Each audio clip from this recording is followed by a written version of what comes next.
Alors, aujourd'hui, on va voir le design pattern injection de dépendance, dependency injection, et un autre design pattern qui est l'inversion de contrôle. Alors, pour cela, donc, on va imaginer une classe voiture et une classe moteur. Et la voiture, elle a besoin d'un moteur pour démarrer. Donc, on va commencer par créer un projet.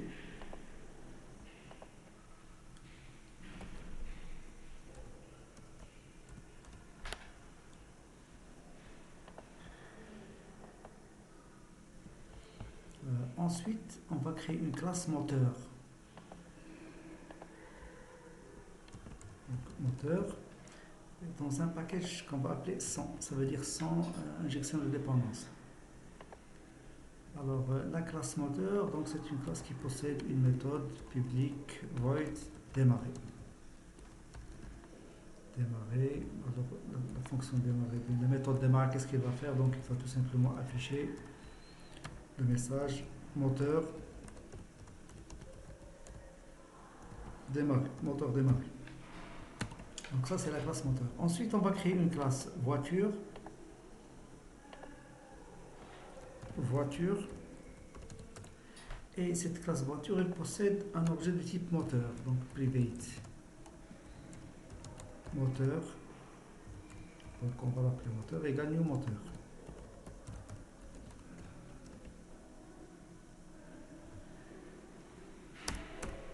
Ensuite, vous avez une fonction publique void, démarrer. Alors bien sûr, pour que la voiture démarre, donc on va démarrer le moteur, donc ce moteur-là, donc 10.moteur, point démarrer. Ça veut dire que je fais appel à la méthode démarrer que vous avez ici. Une fois le moteur démarre, donc on va afficher le message voiture, et la voiture roule. Alors donc on va tester tout ça, donc on va créer une classe main avec la fonction main. Alors, ensuite on va créer un objectif voiture. Voiture égale new voiture. Ensuite voiture point démarrer. Alors j'exécute. Alors j'obtiens le résultat. Donc bien sûr, lorsque je fais appel à la méthode démarrer, donc dans la méthode démarrer, je fais appel à la méthode démarrer de moteur. Et donc ensuite, donc la voiture roule. Alors quels sont les problèmes que vous avez dans ce code? Donc le premier problème, c'est que vous avez un couplage fort. Ça veut dire quoi? Ça veut dire qu'ici, dans la classe voiture, vous avez un objet de type moteur, un objet que vous créez dans la classe voiture. Et c'est un couplage fort. Pourquoi? Parce que la classe voiture dépend maintenant de la classe moteur. Si jamais vous voulez changer de type de moteur, vous ne pouvez pas parce que vous avez ici égal new moteur. Et donc, supposons que vous avez créé une classe moteur essence, par exemple, qui hérite de moteur, vous n'avez pas la possibilité de le mettre ici. Pourquoi? Parce que vous créez en dur un objet du type moteur dans votre classe voiture et ce moteur-là, vous ne pouvez pas le changer. Alors, on va voir une solution à ce problème. Donc, bien sûr, ça, c'est le premier problème, le couplage fort. Deuxième problème, c'est que la flexibilité, elle est limitée. Donc, bien sûr, il est difficile de changer le type de moteur. Vous ne pouvez pas mettre, par exemple, un moteur à essence et un moteur à électrique. Troisième chose, c'est que la testabilité, elle est faible. Vous ne pouvez pas faire des tests avec moteur. Généralement, lorsqu'on fait des tests unitaires, on crée un objet de type moteur et on l'utilise pour tester la classe voiture. Ici, vous n'avez pas cette possibilité-là parce que vous avez un moteur qui est créé en dur dans votre classe voiture. Alors maintenant, on va chercher une solution qui va éliminer ces inconvénients. Alors on va créer un autre package qu'on va appeler avec, c'est-à-dire avec TI, avec l'injection de dépendance. Je vais prendre les deux classes que vous avez ici, moteur et voiture. Alors, sauf que ici, donc je vais fermer tout ça. Moteur, ça ne va plus être une classe, ça va être une interface. Ensuite, la méthode démarrer, donc ça va être une méthode abstraite, donc pas besoin de mettre public, donc c'est par défaut abstract et public. Alors ensuite, je vais créer des classes qui implémentent l'interface moteur. Par exemple, je vais créer un moteur essence, la classe, donc ça va être une classe qui implémente ce moteur. Alors, bien sûr, je dois implémenter la méthode abstraite. Alors, qu'est-ce que je vais faire? Je vais mettre ici moteur essence démarre. Ensuite, je vais créer une autre classe, par exemple, CTRL-C, CTRL-V, moteur électrique. Moteur électrique. Et ici, qu'est-ce que je vais mettre? Je vais mettre moteur électrique démarre. Alors déjà ici vous avez vous avez une interface moteur et vous avez deux classes. Vous pouvez avoir plusieurs classes qui implémentent l'interface moteur. Ensuite, dans voiture, je ne vais pas créer, bien sûr, il n'est pas possible de créer une instance de moteur parce que c'est une interface, mais je peux créer un objectif moteur et je dois faire l'injection de ce moteur-là par le constructeur. C'est-à-dire que je vais ajouter le constructeur de voiture. Et ici, je vais mettre un objet type moteur en paramètre. Et je vais mettre 10.moteur égale moteur. Donc ça veut dire que ici, je fais une injection de dépendance par constructeur. Il est possible de faire l'injection de dépendance par le set. Par exemple, vous mettez set moteur, entre parenthèses moteur, 10.moteur égale moteur. Donc l'injection de dépendance, vous pouvez la faire avec le constructeur ou bien avec le set. Alors maintenant, ici, qu'est-ce que vous avez? Vous avez un objet de type moteur et cet objet de type moteur, donc moteur c'est une interface, ça veut dire que l'objet moteur que j'ai ici, il peut être un moteur à essence, il peut être un moteur électrique. Je l'injecte par le constructeur et ici je fais appel à la méthode démarrer. Alors maintenant, comment on va faire pour utiliser ça? Donc on va créer la classe main. La méthode devient la fonction main. Alors, première chose, on va créer un objet type moteur. Moteur égale new. Moteur essence, par exemple. Donc, vous pouvez mettre égal new moteur essence ou égal new moteur électrique.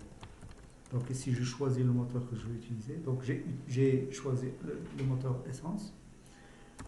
Alors ensuite, je vais créer un objet type voiture. Égal new voiture.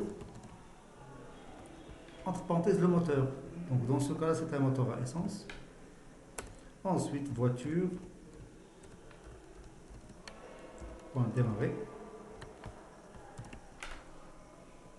Alors j'exécute. Donc vous avez ici moteur essence démarre, la voiture. Donc pourquoi? Parce que j'ai choisi moteur essence. Vous pouvez très bien choisir new moteur électrique.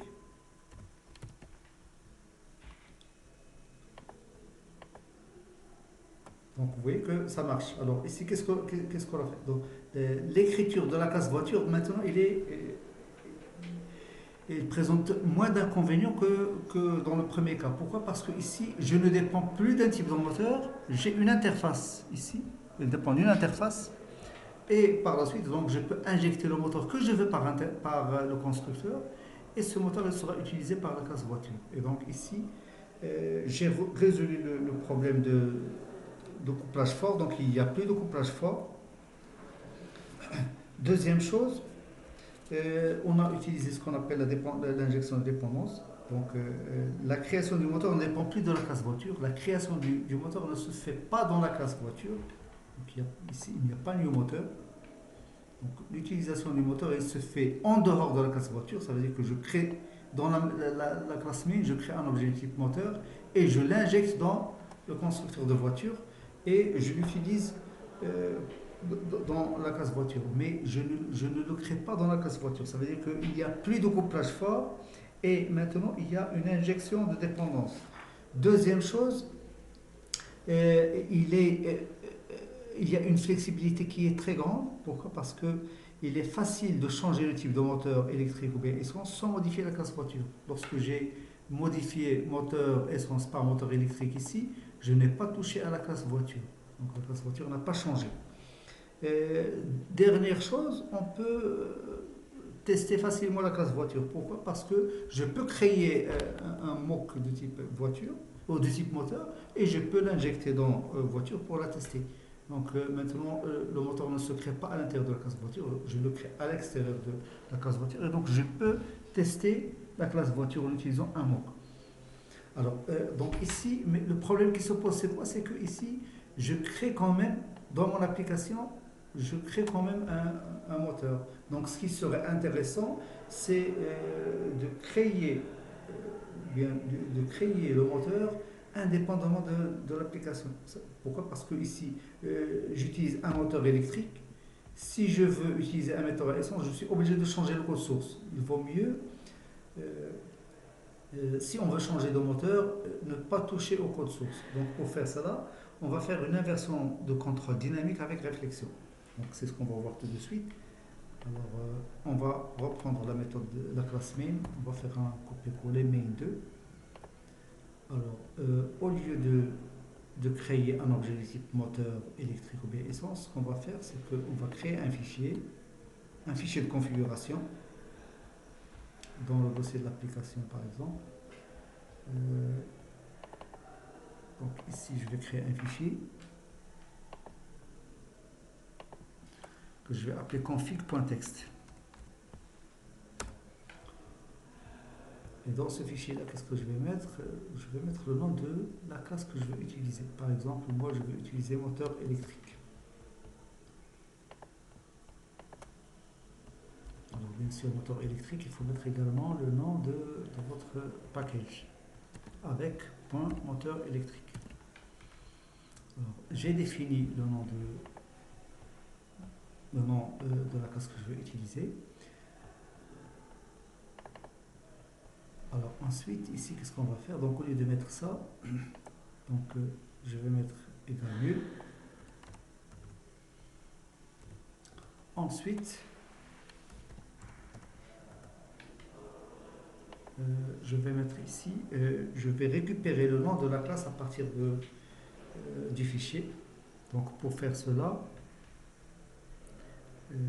je vais créer un objet de type buffered reader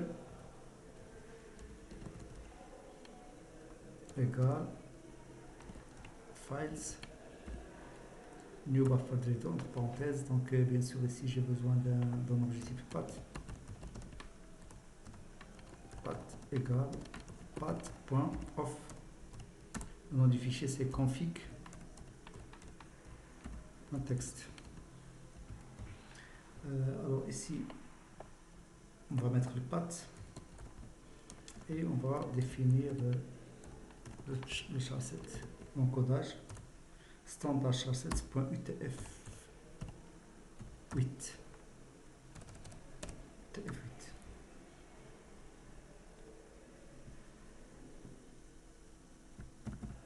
Donc on va utiliser ici un private resources. Comme ça, donc on n'aura pas besoin de fermer le buffer reader. Donc chaque fois que vous avez une ressource qui doit être fermée, donc il vaut mieux travailler avec le private resources. Alors une fois que vous avez votre reader, donc je peux récupérer le nom de la classe. String class name égale reader.readline. Alors reader.readline, qu'est-ce qu'il va lire? Il va lire cette ligne-là, le nom de la classe que je vais utiliser. Alors, une fois que vous avez le nom de la classe, donc je peux créer un objet type moteur. Donc, moteur, je l'ai déjà déclaré ici, donc je vais mettre moteur égale classe for name, entre parenthèses le nom de la classe qui est avec point moteur électrique, point get declared constructor, point new instance. Et bien sûr, ça retourne un objet type object. Il faut faire un cast avec moteur pour récupérer un objet type moteur. Donc ça vous permet de récupérer un objet type moteur. Cet objet de type moteur, vous pouvez l'utiliser pour l'injecter dans voiture. Donc ce qu'on a vu tout à l'heure, on va le faire ici. Une fois que vous avez récupéré votre moteur, vous pouvez l'injecter dans voiture et vous pouvez démarrer. Donc lorsque je vais exécuter, donc qu'est-ce que ça va donner? Ça va donner moteur électrique démarre. Ensuite, la voiture. Je vais aller et je vais changer ici, au lieu de moteur électrique, je vais mettre moteur essence. CTRL S. Moteur essence, donc vous allez voir que ça va donner moteur essence roule, démarre et la voiture roule. Donc ici, qu'est-ce qu'on a gagné? On a gagné que le nom de la classe du moteur est là depuis un fichier de configuration config.txt. Ça veut dire que c'est pas en dur dans le code. Si je veux la changer, j'ai pas besoin de modifier le code source. Je modifie un fichier de configuration externe. Deuxième chose, c'est que j'utilise la réflexion. Donc le programme charge dynamiquement la classe spécifiée et instancie l'objet moteur. Et vous avez une injection dynamique, c'est-à-dire que je ne change pas le code source. Donc on ne touche pas au code source. Le code source il est intact. Je peux changer la classe du moteur sans changer le code source. Donc ça c'est l'avantage que vous avez avec ce code source. Alors vous avez également une troisième possibilité, une deuxième possibilité pour gagner. C'est l'utilisation de ce qu'on appelle une inversion de contrôle manuel en utilisant un container. Donc c'est ce qu'on va voir tout de suite. Donc je vais faire un copier-coller de tout le package. Je vais l'appeler avec version 2. Version 2. Alors ce qu'on va changer c'est quoi? Donc vous avez la classe moteur électrique, moteur essence, la classe voiture. Ce qu'on va changer c'est ici. Donc, mais avant ça, donc, on va créer ce qu'on appelle un container. Donc ici, on va créer une classe qu'on va appeler IOC container.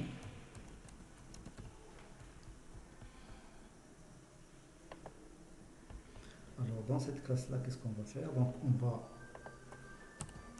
ajouter une map private map string. La clé c'est une chaîne de caractères et ici vous avez object. La valeur c'est un object. Instance égale new hmap. New hmap. Alors l'idée c'est quoi?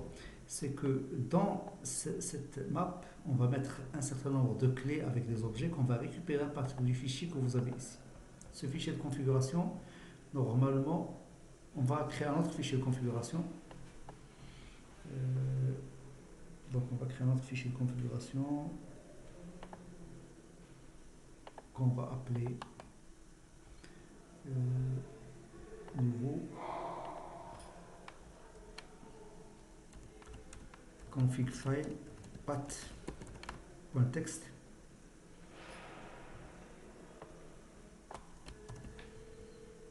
Donc ça c'est notre fichier. Alors ici qu'est-ce qu'on va faire? On va créer plusieurs clés, moteur égal par exemple, avec version 2. Donc ça c'est le package, point le nom de la classe, moteur essence. Alors il n'y a pas que moteur, vous pouvez créer des instances de n'importe quel type, c'est-à-dire des clés et des valeurs. Donc la clé c'est le nom que vous donnez à votre instance et la valeur c'est le nom de la classe que vous voulez instancier. Donc ici nous avons une seule valeur et qu'est-ce qu'on va faire? Donc ce fichier là on va l'utiliser ici on va récupérer des instances de toutes les clés valeurs que vous avez dans votre fichier. On va utiliser pour cela une fonction public void load entre parenthèses. La fonction load, donc elle va prendre en paramètre le nom du fichier string config file path config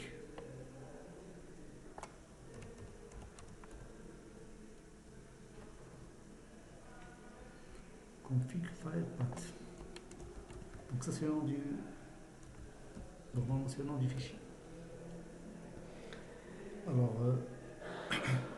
on va créer un objet type path égale path.off entre parenthèses config et path. Donc ça normalement c'est le nom du fichier. Ensuite on va lire toutes les lignes que vous avez dans votre fichier.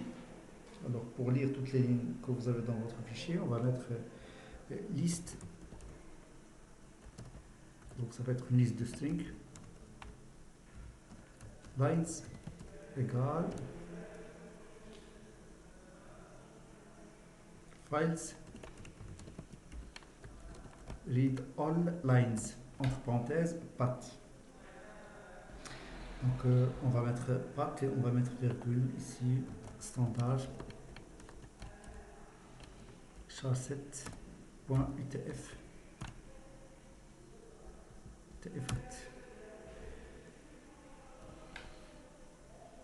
bien sûr ici ça lance une exception, donc je vais ajouter throws. Donc vous avez input exception, par la suite on va ajouter d'autres lignes qui vont lancer d'autres types d'exceptions, donc je vais mettre ici throws exception. Ensuite, donc une fois que vous récupérez l'ensemble des lignes que vous avez dans votre fichier, ces lignes ils sont sous cette forme là: clé égale nom de la classe, clé égale nom de la classe, clé égale nom de la classe. Alors, je vais parcourir cette liste, donc for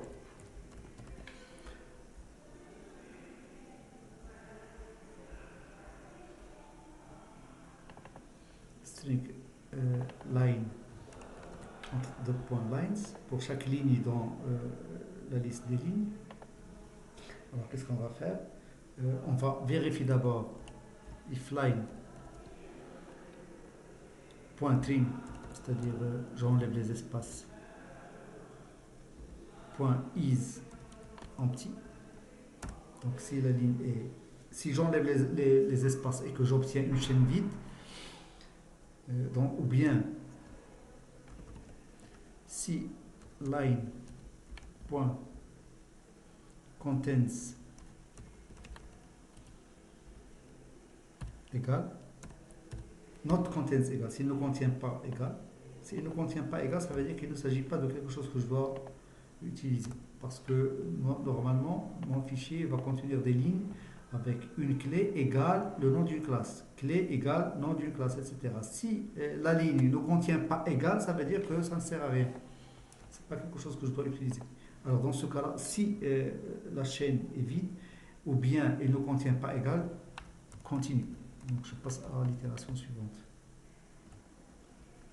Bien sûr, si la ligne n'est pas vide et qu'elle contient égal, alors dans ce cas-là, je vais récupérer la clé et la valeur. Donc je vais faire les parties de ma chaîne de la ligne, parts égale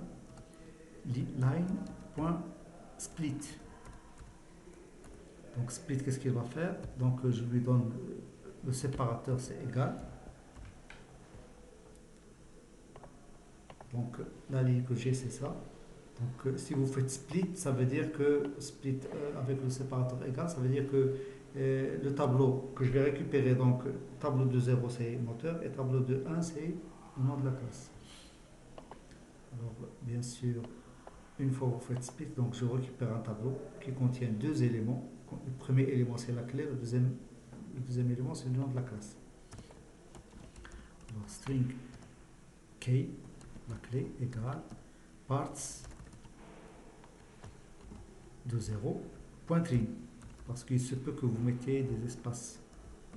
Il se peut que vous voyez par exemple, vous mettez ici moteur espace. Dans ce cas, elle va éliminer cet espace-là. Et bien sûr, le nom de la classe, donc class name égale parts de 1.trim. Donc j'ai récupéré le nom, la clé, et j'ai récupéré le nom de la classe. Alors ensuite, je récupère un objet. À partir de ce class name, je vais créer un objet. Ce qu'on a fait tout à l'heure, object instance égale classe en for name, entre parenthèses class name, get declared constructor,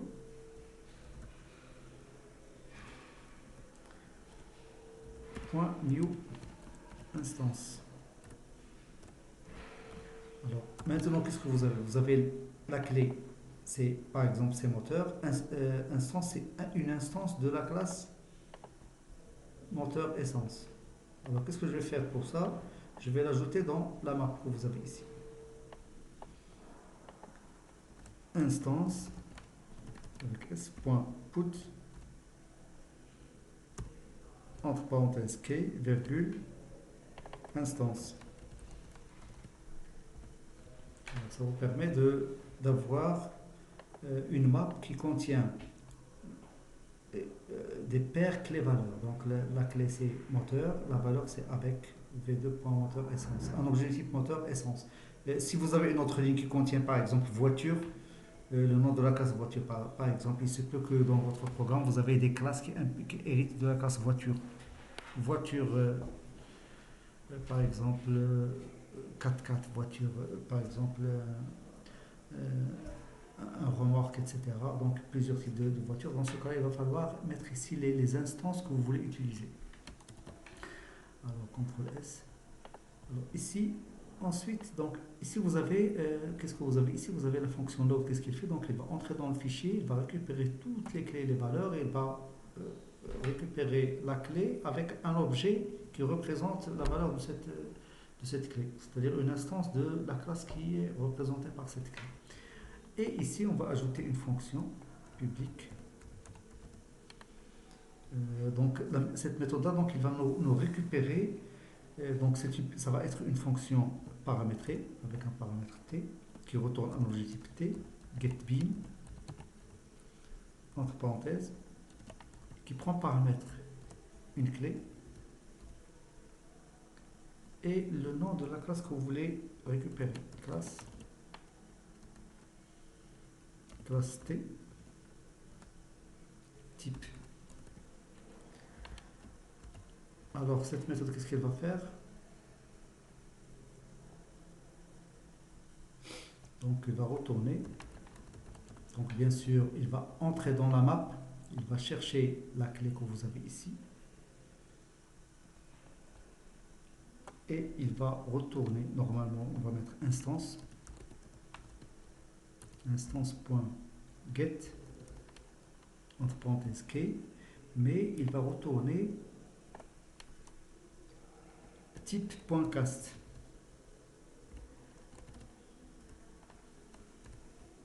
Type.cast entre parenthèses instance.getKey.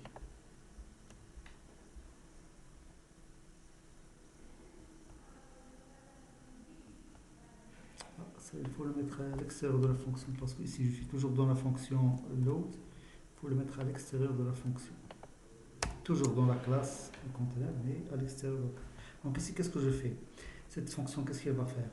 Elle prend paramètre une clé, qui peut être moteur par exemple.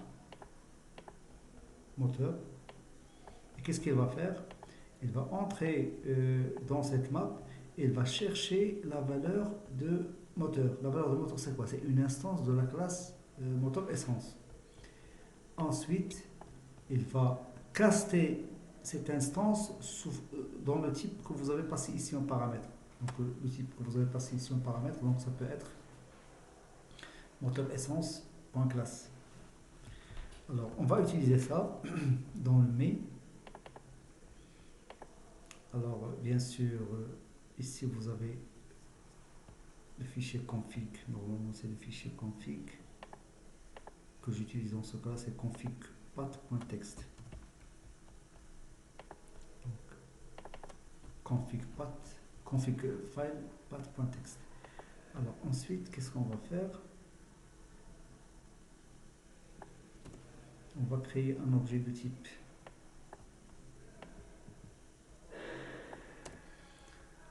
on va créer ici un objet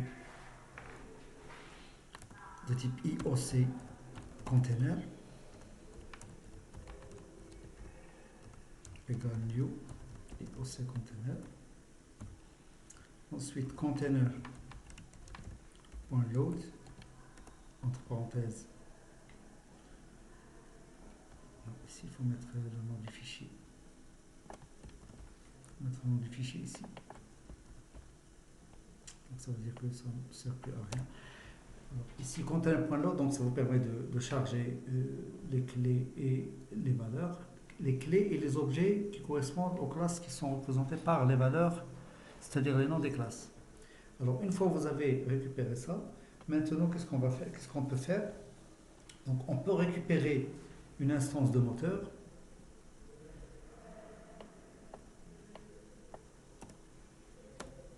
Donc moteur égale container.getBean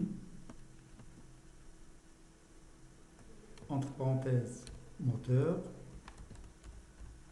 et le nom de la classe que je veux utiliser c'est moteur.class. Bien, moteur.class, donc c'est une interface, donc il va faire le cast de la classe. Alors ici vous avez un petit problème parce que la fonction load elle lance une exception. Throws exception.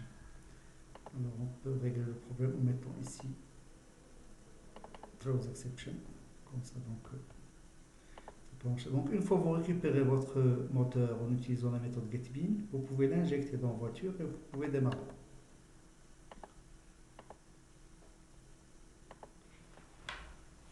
Donc vous voyez que ça marche. Alors maintenant on va changer ici, au lieu de moteur essence, vous voyez ici vous avez moteur essence démarre, moteur électrique.